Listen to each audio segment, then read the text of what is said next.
Hello and welcome to MS Classes. This video is lecture number 1 जिसमें हम ethics को पढ़ेंगे from monthly current affair magazines. जो जो टॉपिक्स उनमें आए हैं we will be doing it on every alternate day.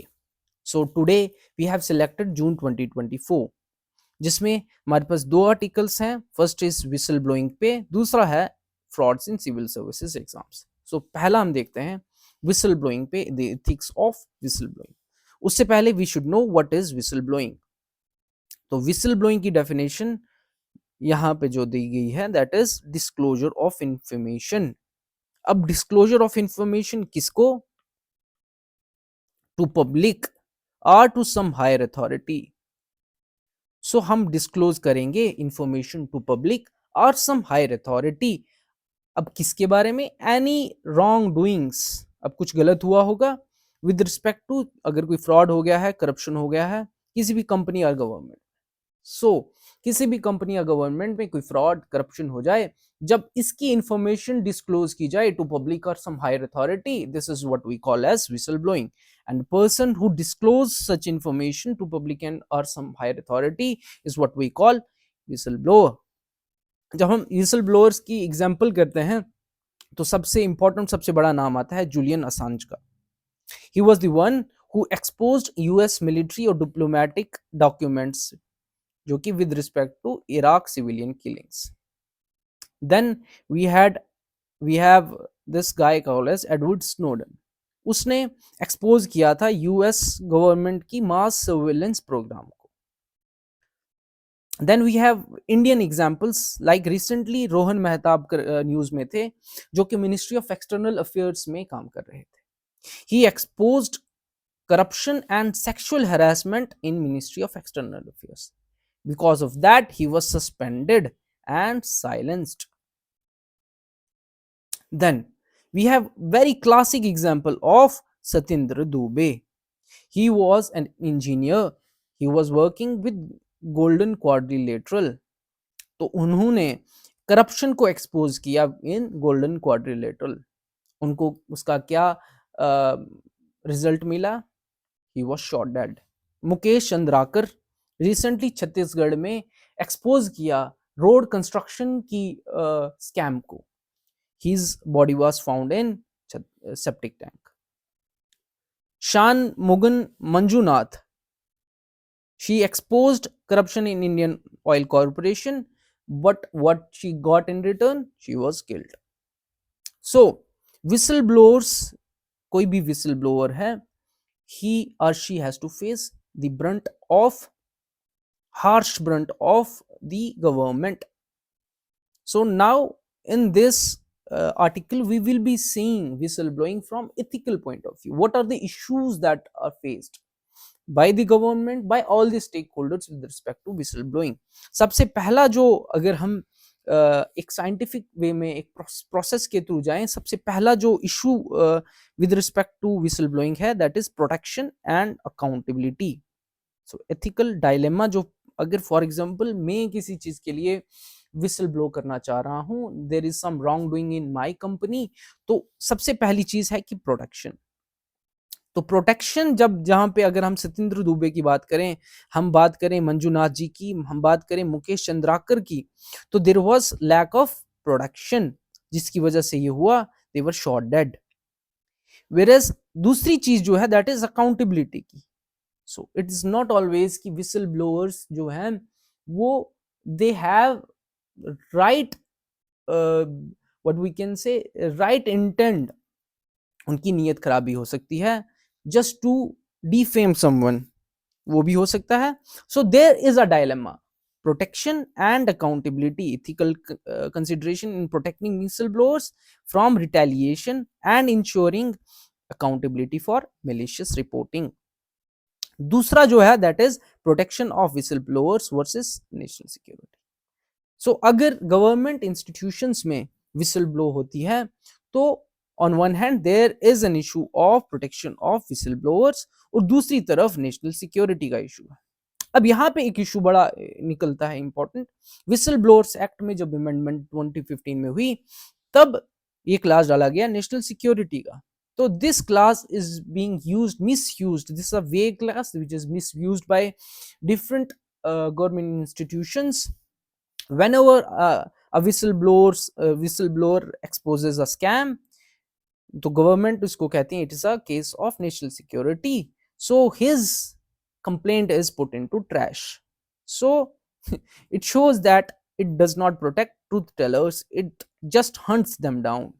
So there is an issue of protection of whistleblowers versus national security. तीसरी चीज अगर हम बात करें, this was the first point, this was the second point, तीसरी बात करें public information, public right to information versus government need for confidentiality. अगर किसी भी, जैसे गोल्डन क्वाड्रिलेटरल में जो सत्येंद्र दुबे जी ने एक्सपोज किया था scam, so the public money is spent on building और constructing such golden quadrilaterals. So public had the right to information with respect to that particular project, but there are also some cases jahan pe confidentiality is very important.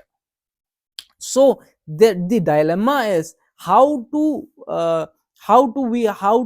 identify that particular information should be brought before the public or it needs confidentiality. So there is a dilemma. Then we have duty of loyalty versus moral obligation. So when you are employee of an institution, you have duty to be loyal to the institution, but on the other hand there is a moral obligation. If something wrong happens, you have to expose it. So there is a thin line. We have to understand whether we should be dutiful to our employers, or we should have this moral judgment, moral uh, this strength to expose this scam. So this is the fourth issue that we face with respect to whistleblowing. और पांचवा जो है, that is media responsibility versus ethical information handling. Sometimes media को जो है कुछ information मिल जाती है, तो उसकी रिस्पॉन्सिबिलिटी है कि उसको हम क्या करेंगे, in a particular way, in an ethical way हम उसको हैंडल करें. That is their responsibility, but sometimes we see they use it just for their TRPs. So this is another ethical dilemma. Miss Martha C. Nasbam ने क्या कहा है? She said, where whistleblowers are discussed, bad things happen and businesses implode. Then what are the laws that protected the whistleblowers in India? सबसे पहला law है whistle blowers protection act 2014. It's a primary legislation aimed at protecting whistle blowers. दूसरी चीज आ गई companies act 2013, जिसमें company को have to establish vigil mechanism for direct employees to report genuine concerns के लिए. सेबी रेगुलेशंस 2015 वो भी मैंडेट करता है लिस्टेड कंपनीज को विसल ब्लोअर पॉलिसीज बनाने के लिए. Then this guidelines for corporate governance for insurers in India, जिसमें IRDAI एडवाइज करता है कंपनीज को to set whistle blower policy. Last आके protected disclosure scheme for private sector and foreign banks, जिसमें RBI कहता है कि जब banks are required to formulate whistle blower और vigil. So there are 5 laws to protect, there are 5 regulations, rules, regulations. So सबसे पहला हमने बात कर दी whistle blower protection act, companies act, जिसमें कंपनीज को जेन्युइन कंसर्न्स को रिपोर्ट करने के लिए एक मैकेनिज्म सेट करना पड़ेगा. सेबी रेगुलेशन 2015 कहते हैं कि लिस्टेड कंपनीज को विसल ब्लोअर पॉलिसी सेट करनी चाहिए. कॉर्पोरेट गवर्नेंस इंश्योरेंस के विद रिस्पेक्ट टू, वहां पे भी विसल ब्लोअर पॉलिसी की जरूरत है. Then private sector and foreign banks को भी विसल ब्लोअर पॉलिसी रखनी चाहिए. What is the way forward? Strengthening and implement. जब हमने देखा कि नेशनल सिक्योरिटी के बेस पे किसी भी कंप्लेंट को ट्रैश में डाल दिया जा सकता है, तो हमें क्या करना है, एग्जिस्टिंग लॉ को स्ट्रेंथन करना है. We have to devise a mechanism जिसमें हम क्या करें, वेग वर्सेस जो मालाफाइड और बोनाफाइड, जो बोनाफाइड हमारी जो अपनी कंप्लेंट्स हैं उनको एड्रेस किया जाए. There should be some policy extend protection. So private sector को प्रोटेक्ट, अच्छा विसल ब्लोअर्स को प्रोटेक्शन देनी चाहिए, international cooperation, media protection, balance access to information secrecy. So there should be a balance between information access and secrecy. So this is a case study that was given in this with respect to this article. This will I will be posting in my Telegram channel, जिसका link description में होगा.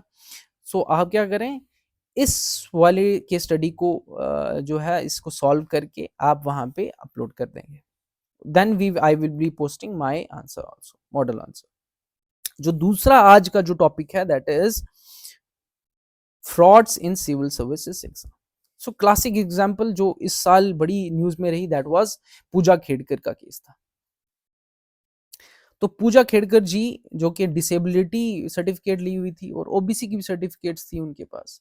तो जब उन्होंने miss use किया अपने powers को तो शी केम इनटू न्यूज. उसके बाद ये then we have multiple other examples like Priyanka Kadam. She was MPPSC, a civil servant in Madhya Pradesh. Disability quota tha, 45% disabled thi, but she was seen dancing in a video. Abhishek Singh, a classic example, जिसमें he was selected as an IAS based on disability certificate. लेकिन आज अगर हम देखेंगे he works in Bollywood songs and dances very well. So there is an issue. Praful Desai disability certificate पे बने थे and he was seen horse riding. So what does it show? It shows that opportunities meant for weaks are stolen by scam artist. Actual disabled candidates जो हैं वो आज भी struggle कर रहे हैं, उन्हें आज भी उसका फायदा नहीं मिल रहा है. So let's see what are the issues faced by another case. जो cases have surfaced where aspiring civil servant has used chat gpt to cheat in examination के बीच में cheat कर रहे हैं chat gpt का यूज करके. so this is a fraud in examination. so what are the issues, ethical issues involved? सबसे बड़ा issue, अगर आप cheat करके अगर आप fake certificates लेके जाते हैं तो सबसे पहला इशू, अगर अपने fake certificates लिए हैं so it is again it is a discrimination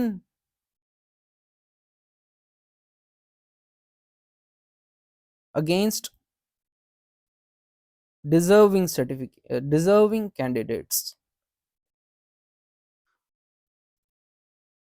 So it is a blow to social justice. so पहला जो ethical issue है that is detrimental to social justice, जिसमें अगर आप याद रखें तो humanity, access, then we have E for equity and P for protection. I think ये इसके 4 पिलर्स होते हैं सोशल जस्टिस के. तो जब किसी भी कैंडिडेट ने, किसी भी एस्पिरेंट ने he or she used fraud in the examination और वो सिलेक्ट भी हो जाता है तो it is detrimental to social justice. अब जब ऐसा बंदा ऐसी जो सर्वेंट, सिविल सर्वेंट जब लगेंगे तो it will lead to administrative implications. so जिसकी नींव ही, जिसकी फाउंडेशन ही गलत चीज से बनी है तो वो आगे जाके भी गलत करेगा. so it will have administrative implications. Unethical candidates in civil can lead to corruption, dishonesty, inefficient bureaucracy. so किसी भी बिल्डिंग की जब फाउंडेशन कच्ची और मिट्टी से बनती है, ना कि सीमेंट से बनती है, तो वो it will lead to destruction of the nation. दूसरा, पहला इशू हमने ये कर लिया. तीसरा इशू है that is against Kant's categorical imperative. So categorical imperative, Kant के 3 कैटेगोरिकल इंपेरेटिव. पहला यूनिवर्सैलिटी. कोई भी एक्शन हम करते हैं, हमें उसकी मोरालिटी को चेक करने के लिए हमें देखना है whether it can be made universal. that is actions are moral if they can be universalized. but इस केस में जब हम फ्रॉड की केसेस देखते हैं, जब फ्रॉड होता है एग्जामिनेशन में, we know that these actions can not be universalised, so it is against Kant's. दूसरी चीज आ गई मीन्स एंड एंड्स, एंड दो उन्होंने they became officers, but the means was immoral and unethical. So means was unethical and immoral. So Kant कहता है means should justify the end. It is not the end that should justify the mean. गलत काम किया आपने, for example आपने चोरी की, ठीक है, थेफ्ट किया, to feed poor. So this is a good action, good act, but this is not good. So Kant के हिसाब से both means and ends should justify each other.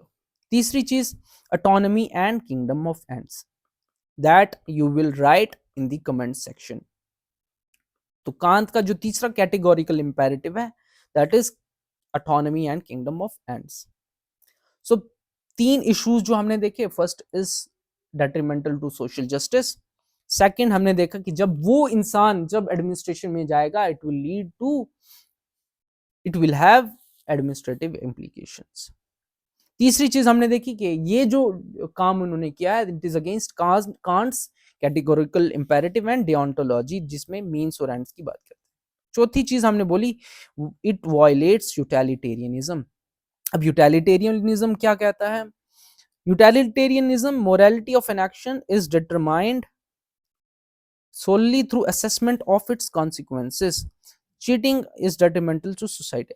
So utilitarianism कहता है कोई भी चीज, कोई भी काम मैक्सिमम लोगों को फायदा देना चाहिए। If it is providing, it is giving a benefit to maximum of the population, then it is moral, it is ethical. But cheating in the examination does not lead to betterment of the society, so it violates utilitarianism.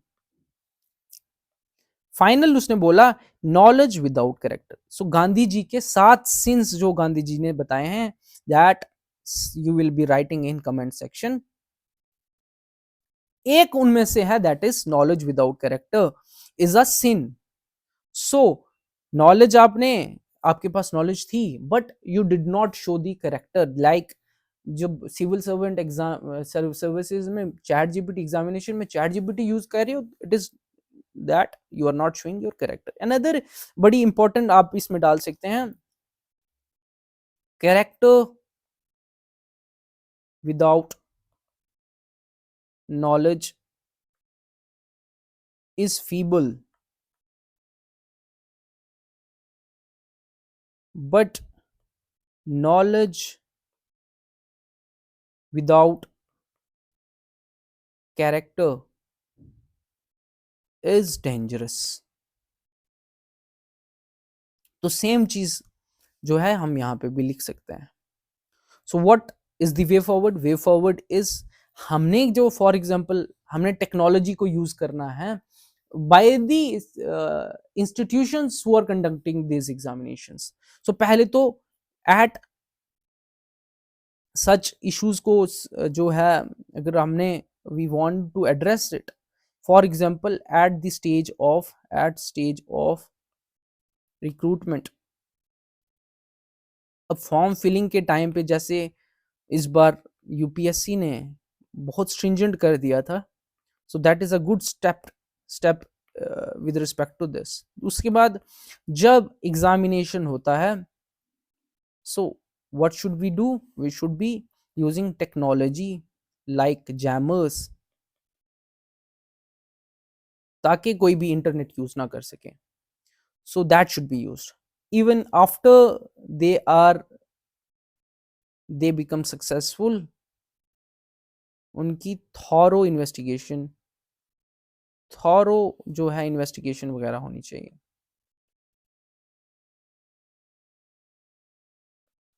दूसरी चीज उसने कही values like honesty, integrity and truthfulness and self dignity should be inculcated among the students from the very big. So value education की बात करते हैं, तो how how to end these frauds in civil services examination is हमें value education पे focus करना है from the very beginning of the education. Exams reforms वही वेरिफिकेशन प्रोसेस जो हमने बात की, मेजर्स स्क्रूटिनी एथिक्स, कब एग्जामिनेशन जो हमने बात कर ली है.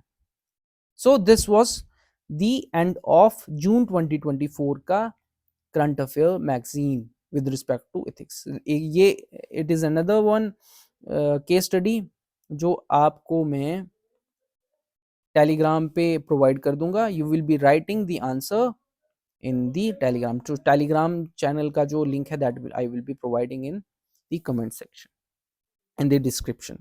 So thank you very much. Pursue we will be providing the notes for July magazine. Okay, thank you very much. Subscribe to this channel, like this video ताकि हम आगे भी ऐसी videos लाते रहें. Thank you very much.